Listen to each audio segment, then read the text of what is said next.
காகம் வீட்டிற்கு வந்தா என்ன பலன்? பண வரவு ஏற்படுமா? என்னென்ன பலன்கள் கிடைக்க போகுதுங்கிறத நம்ம தெளிவா அந்த பகுதியில் பார்க்க போறோம். காகம் என்பது சனி பகவானின் வாகனமாகும். அதை பார்த்த ஒரு சிலருக்கு ஒரு பயம் ஏற்படும், வாழ்க்கையில சிலருக்கு நடுக்க ஏற்படுவதாக மன ரீதியாக அஞ்சுவார்கள்.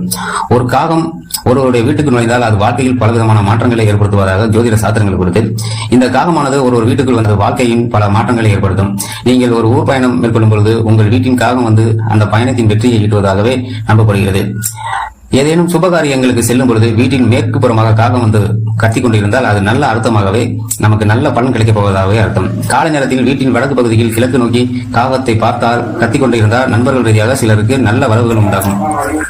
அதேபோல் நிறைய காகங்கள் ஒன்றாக கத்தினால் குடும்பத்தில் பெரிய நெருக்கடி அல்லது பெரிய ஆபத்து ஏற்படுவதாகவே அர்த்தம். வீட்டிற்கு தெற்கு பக்கமாக காகம் அமர்ந்து கொண்டு கத்தினால் குடும்பத்தின் முன்னோர்கள் கோபம் இருப்பதாகவே அர்த்தம். காகத்தை பார்த்து காக்கைக்கு ரொட்டி கொடுப்பது, இது போன்று ரொட்டி கொடுத்து